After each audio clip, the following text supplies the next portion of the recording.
Good morning. We are day 52 of 365 days of daily routines and rituals with me, Carla Marie. I am tired this morning.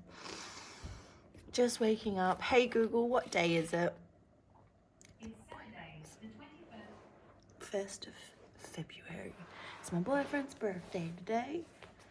And my stepdad and Moni's tomorrow. We've got sound tomorrow if you're free. Moni's birthday. Zach's today. All the things. Friday. Saturday. February 21st. I see you. This isn't what we all want. To be true...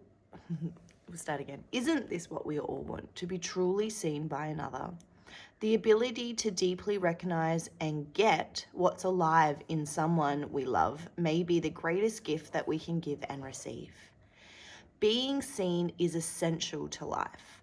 If we've gone a long stretch without being deeply received, validated, or understood by ourselves or another in extreme cases, some of us kick up a commotion and end up in the state or situation of I see you, where you receive intensive care. In order to be seen, take time today to acknowledge the precious being in the mirror and those standing in front of you. Affirm, I joyously give recognition to my loved ones for the overflow of my whole fully witnessed self.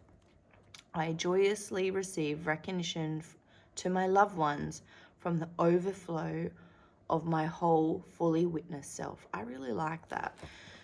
It reminds me of like trauma bonding and all the things, right?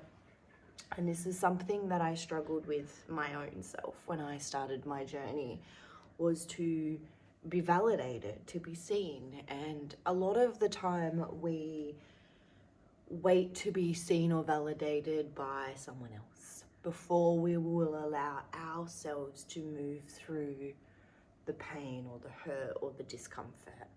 And something that I learned quite early in my self-love journey, that was no one is coming to save me or rescue me.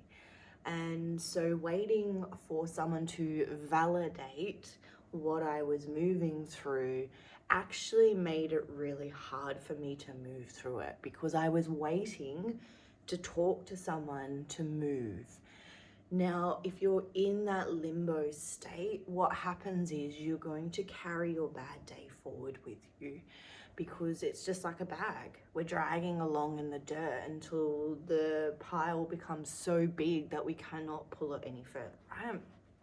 And so we need to find space for ourselves to be maneuvering out of that. And this is why I really recommend journaling. It is not an easy process, I know that, but when we can break it down to who is it, what happened, how did it make me feel, where was I at emotionally, why do I think these things happened to me, it allows us to unravel those stories. It allows us to sit with the pain and suffering that we might be moving through, and it allows us to validate our own emotions and feelings by going through those processes. That's why we do it, right? Because when we're validating, we're not storing the emotion. And when we're not storing the emotion, it can no longer grow into a physical manifestation. That's energy. That's negative energy. It is a part of you that you don't love, that then that energy center becomes stagnant. Think of your body like water. So water flows, so the blood flows all the way through your body. Now, when you have pain in your body, it's the blood not being able to flow to that part of the body anymore. And it's usually a buildup of fascia or a knot in the muscle. And over time, it becomes worse. It manifests on top of itself. And so then what happens is it becomes stuck trauma. It becomes a pain point. And it becomes so painful that when someone massages it, it hurts, because you have blocked yourself from feeling a pain or emotion. And so you're physically going to have to now release the pain so you can move the emotion. And we don't talk about that side of healing very often. And it is a huge part of who we are, right? This is why we need to talk through the things so the energy doesn't become stagnant and stuck. Because when energy becomes stagnant and stuck, it manifests and it turns to Cancer. And Cancer is a part of yourself you no longer love.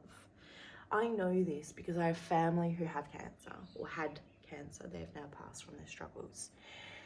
And for both of my grandparents, they both had bowel cancer.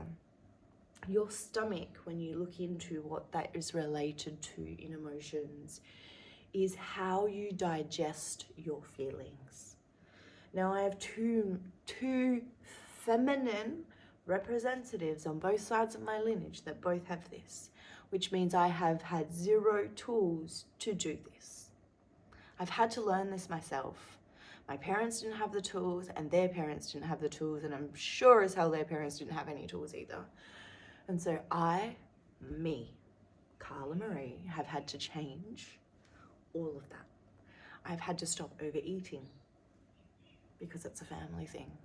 I've had to sit with why we overeat as a family, as a generational programmed trauma.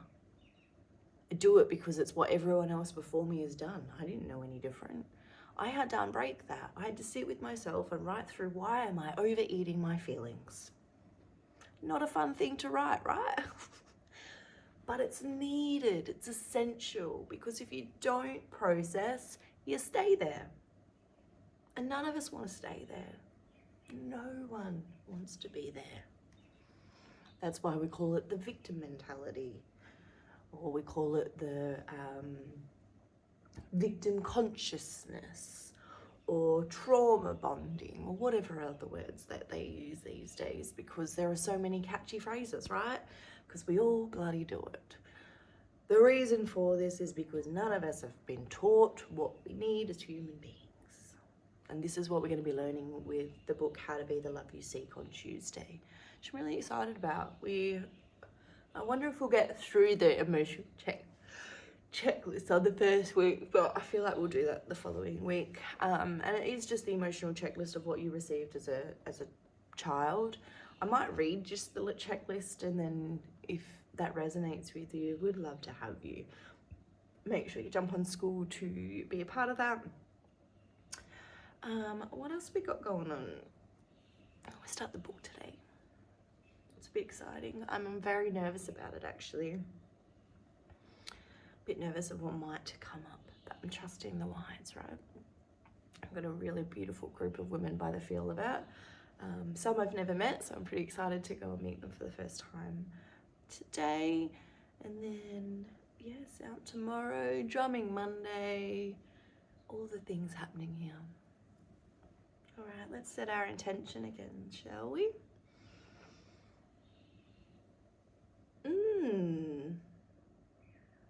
Spirit is saying the one I did yesterday was really good for a few of you, but I feel like I want to pull a card, which is really random because we don't normally pull cards anymore. I haven't done so for a little while anyway. The Super Attractor card. So these are a 52 affirmation deck. Life, it is good to feel good, you know. It is just beautiful affirmation cards to remind us of the journey ahead, right? So let's ask for honest and truthful guidance for a collective, and ask what we need to hear as a group. Feeling good will bring me far more than whatever I thought I need. Feeling good will bring me far more than whatever I thought I needed. One more. All right. Feeling good will bring me far more than whatever I thought I needed. And what else do we need to hear? When I connect to the spiritual realm, I open the door to receive guidance, clear direction, and great wisdom. The more I attune my energy with appreciation, the more the universe will deliver. Law of attraction works for us, not to us, it works for us. So if your mind is in the right space, you will receive the abundance back. But if you are in a lack mentality, if you think that you will never have enough, guess what? You are going to bring that right back to you like a magnet. So please play with the law of attraction. It is a part of the teachings. If you jump on to the Skool group and you're a VIP, jump on to week 3. Go and look at what law of attraction is. We do a very cool video on it. Go and work it out. Like, play with the tools I'm giving you so you don't sit in this bullshit anymore, right? No one wants to be there. I don't like being there. I hate it, actually. Fucking hate it. Hence why I journal. Hence why I'm doing this. Hence why I meditate every night. Hence why once I've done this, I will light some incense and put the diffusers on and set the intention for the home for the day. It is why I'm going to go upstairs and wash the day away and sit in the shower and set the intention for my book writing course, because that's going to be a lot. I'm really nervous about it. I had a full mental breakdown last time I wrote the book because I wrote about TV. So I'm really nervous. Can you tell? But it's all these things where we need to receive, release. If we're sitting in these stories, they're not going to benefit you. They are not going to help you move forward. All it is going to do is clog your mind with worry. And I don't want you to be there. I really don't. I don't like being there, so I can't imagine you want to be there either, right? I really want to work with you. I really want to help you. I just want to do the things, right? Anywho, I hope you have the most wonderful and blessed day. Do the things that return your heart to the joy space today. And I'm going to celebrate my boyfriend's birthday and go and write a book. Anyway, I hope you have the most wonderful and blessed day, and I'll see you tomorrow for more daily routines and rituals. I love you. Have a blessed day.